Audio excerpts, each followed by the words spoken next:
Mesdames et messieurs, partout où vous nous regardez, très ravi de vous retrouver en ce mardi 27 février 2018. Bonsoir et bienvenue dans votre édition. Tout d'abord, direction la Côte d'Ivoire. Nous commençons ce journal avec la fin des travaux du 5e congrès ordinaire du Bureau national de l'Association des Ansars de la Côte d'Ivoire. Monsieur Sanogo Adama dirige désormais un bureau de 14 membres pour un mandat de 5 ans. La cérémonie de clôture a été présidée par Haruna Haïdara, fils du guide spirituel des Ansars, en présence de plusieurs responsables de la Fédération Ansardine internationale.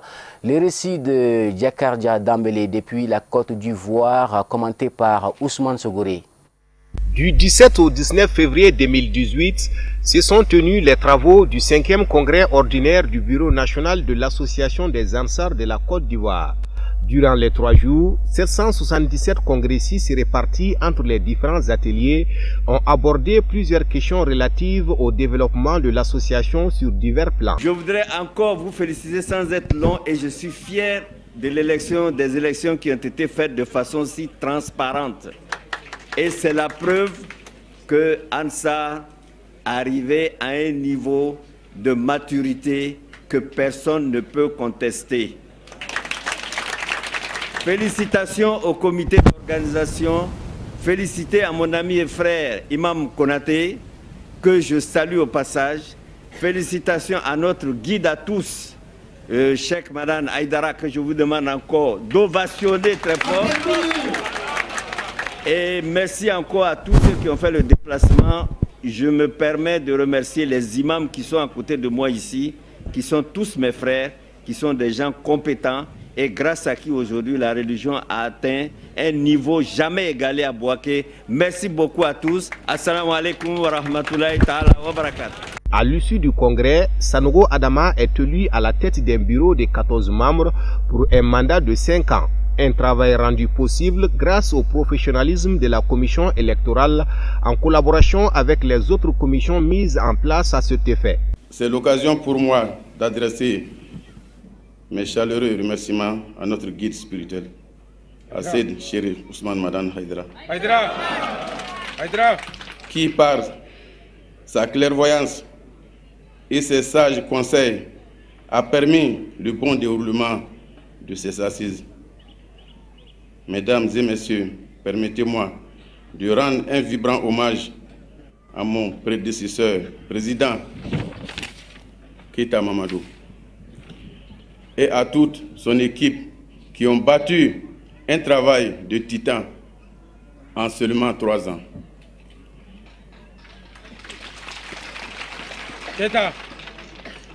Je bénéficierai certainement de tes appuis, tes sages conseils et tes bénédictions.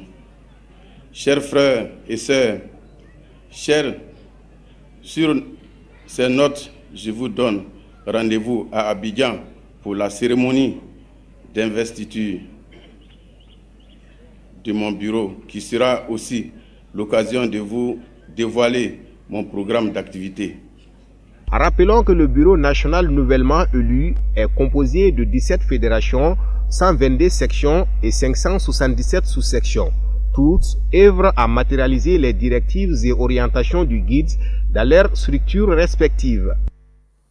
Retour ici à Bamako, où le premier congrès ordinaire du parti Rassemblement pour le développement du Mali, RPDM, prévu du 24 au 25 février 2018, sous la présidence de son président, Dr Cheikh Modibo Diarra, s'est ouvert au Palais de la Culture de Bamako. Les congressistes sont venus d'un peu partout pour assister aux travaux des assises du dit congrès en vue du renouvellement du bureau. C'était en présence des responsables politiques, des chefs religieux et les membres du parti. Marietou Diallo. La cérémonie a débuté par 1 minute de silence en hommage de nos soldats tombés sur le champ de l'honneur. Le président du parti, Dr Cheikh Modibo Diarra, a été accueilli avec des applaudissements à travers un bain de foule à l'occasion de la célébration du premier congrès du Rassemblement pour le développement du Mali. Ce premier congrès est placé sous le signe du renouveau et la cohésion sociale. L'occasion était donc opportune pour certains responsables politiques de réaffirmer leur jouissance et appeler à l'union autour d'un objectif commun.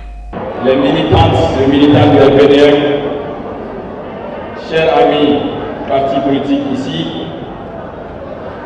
mesdames et messieurs à mon grade de qualité, c'est un grand honneur pour moi ce matin de prendre la parole. Sachez que l'LP Maliba, je l'ai dit à la conférence nationale il y a quelques mois, l'LP Maliba est un parti frère du RPDM.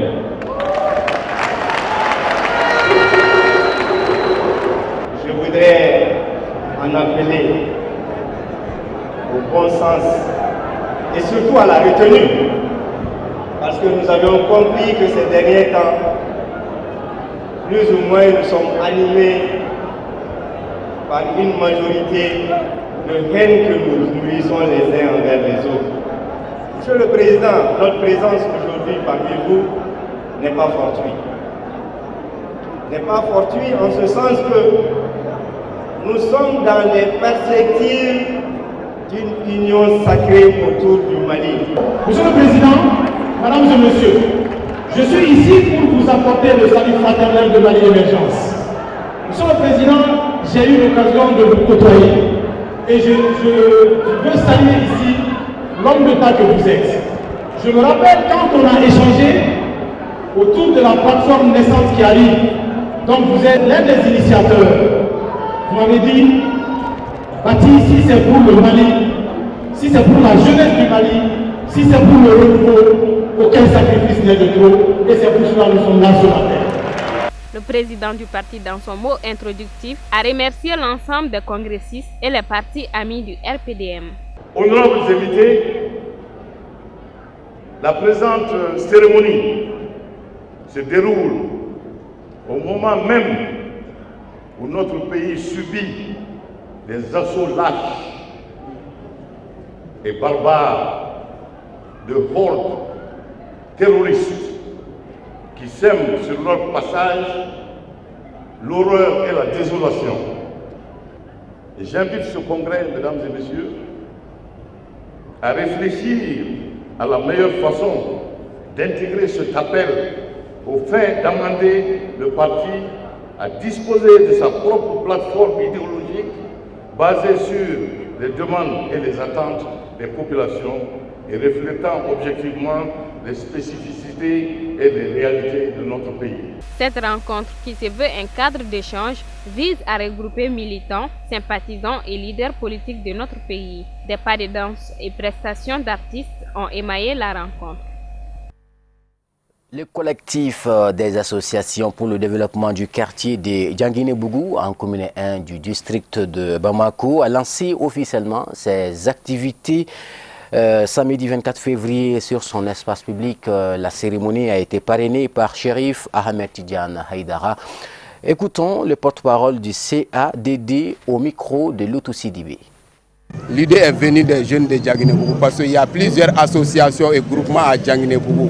Et chaque association travaille, mais de manière, c'est-à-dire dispersée. Pourquoi ne pas unir nos forces? C'est dans cette optique-là que c'est né le CADD. Unir toutes les associations et regroupements de Djanguiné-Bougou pour le développement du quartier. Notre motivation n'est autre que, c'est-à-dire de sensibiliser la population que le CAD est pour toute Djanguiné-Bougou. En faisant ce lancement, c'est pour montrer à la population qu'à travers le CAD, Djanguiné-Bougou peut aller loin. Nous avons des projets en cours.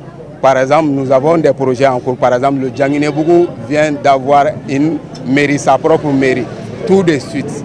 Bon, nous avons aussi des projets d'assainissement, de pavage des rues, ainsi de suite. Des projets aussi d'évacuation des eaux d'ordures. Les membres de l'association Yiriwere Poulakou du Mali ont organisé une conférence de presse samedi 24 février au Palais de la Culture de Bamako.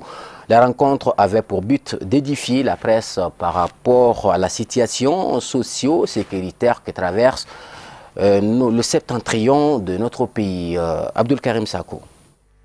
Promouvoir la culture Peul, mais aussi consolider les liens séculaires entre les ethnies au Mali, tels sont entre autres les principaux sujets abordés par les membres de l'association. On a invité les journaux pour dire ce qu'est Yirwere Poulakou, nos objectifs et ce que nous voulons faire. Poulakou, ça veut dire que les Peuls et toute personne qui parle Peul et qui porte le nom de Peul. Parce que si on dit Poulakou, tout le monde est inclus. Tout le monde. Donc c'est ce qui sous-entend Poulakou. Nous envisageons chercher quand même d'abord la réconciliation, la paix et le développement. Parce que la situation actuelle, tout le monde est unanime de ce qui se passe au niveau du centre. Avant on parlait du nord. Cette fois-ci c'est au niveau du centre. Donc on est en train de voir comment gérer, aider, être à côté de l'État pour pouvoir gérer un peu la situation. Parce que nous on a compris que l'État seul ne pourra pas.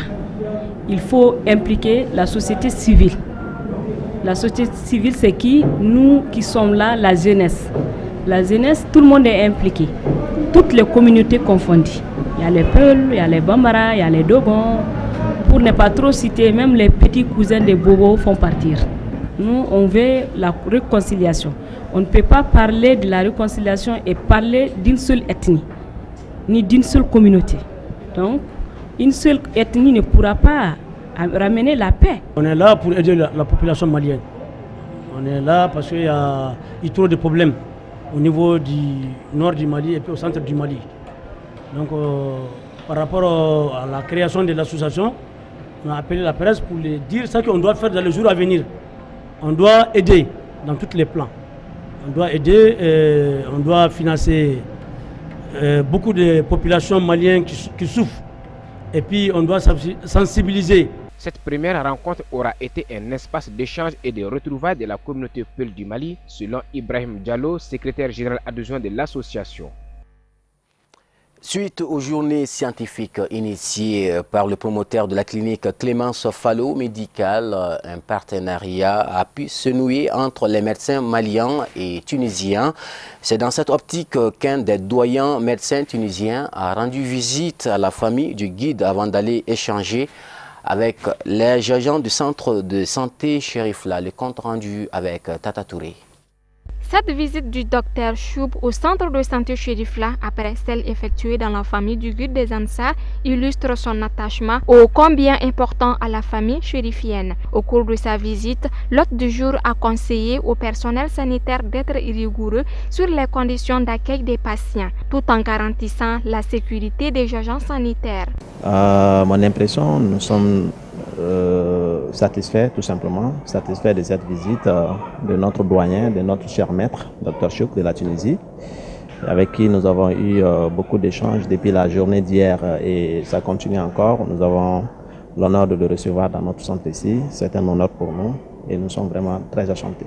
Mon objectif, c'est de voir les activités qu'on fait au centre, les moyens dont dispose le centre et discuter avec mes collègues et échanger l'expérience que j'ai en fonction de la situation et en fonction dans les moyens dont le centre dispose. Et d'après ce que j'ai vu, on peut parfaitement faire un travail de qualité en toute sécurité. Il ne s'agit pas de disposer de moyens luxueux, il s'agit de disposer d'un cerveau qui fonctionne bien. La remarque, c'est au fond, on peut bien fonctionner. On peut parfaitement bien fonctionner. La remarque la plus importante, c'est de travailler avec passion et avec du cœur. Il faut avoir la foi dans son travail, la passion de son travail et aimer son travail. À ce moment-là, en réfléchissant bien, on peut parfaitement faire un travail utile pour le malade en toute sécurité. Je viens effectivement de donner des conseils aux jeunes médecins qui étaient là, en leur disant que le malade, ce n'est pas un dossier. Le malade est un être humain qui souffre et qui a dans la vie à changer.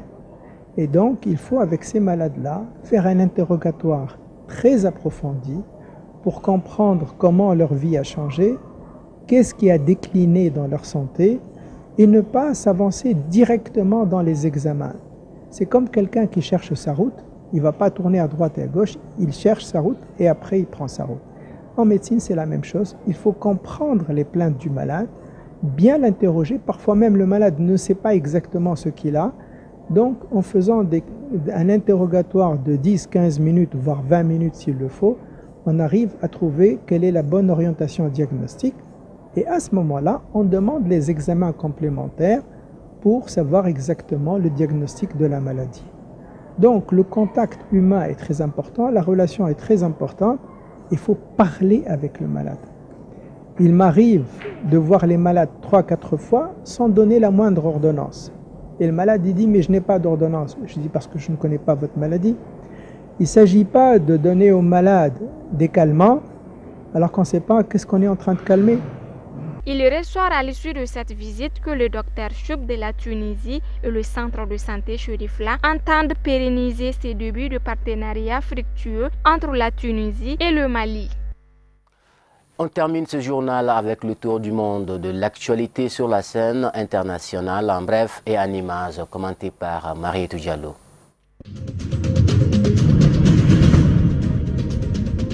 En Guinée, des échauffourées ont éclaté ce lundi 26 février entre forces de l'ordre et jeunes manifestants à Conakry dans le quartier de Amdalaï. Le bilan fait état d'un mort par balle et plusieurs blessés. L'opposition avait lancé un appel à une journée ville morte pour protester contre ce qu'elle appelle la fraude généralisée lors du scrutin communal du 4 février dernier. Son appel, largement suivi, coïncidait avec la grève de deux autres syndicats, celui de l'éducation et celui de l'Union générale des travailleurs de Guinée. Les manifestants ont été vite dispersés par les forces de l'ordre à coups de gaz lacrymogène avant l'interpellation de 15 d'entre eux qui seront relâchés plus tard.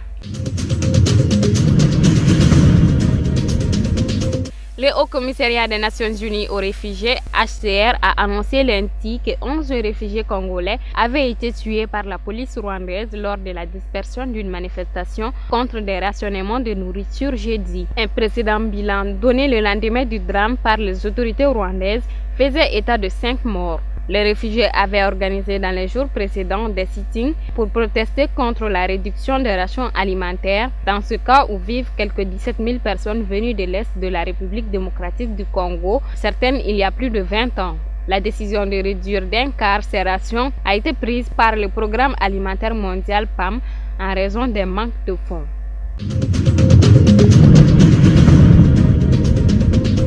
Le nouveau chef de l'État sud-africain rappelle aux commandes plusieurs ministres qui avaient été remerciés par Jacob Zuma ces 2 dernières années. Pourtant, plusieurs proches de l'ancien chef de l'État sont toujours présents, notamment Nkosazana Dlamini Zuma qui hérite du ministère de la Planification ou Malusi Gigaba qui passe des Finances au ministère de l'Intérieur malgré ses liens avec la fratrie indienne Gupta. Lors de son discours sur l'état de la nation, il y a 10 jours, Cyril Ramaphosa promettait une nouvelle aube en Afrique du Sud. Avec la nomination de son nouveau gouvernement, il a finalement choisi d'assurer une certaine continuité malgré quelques symboles forts.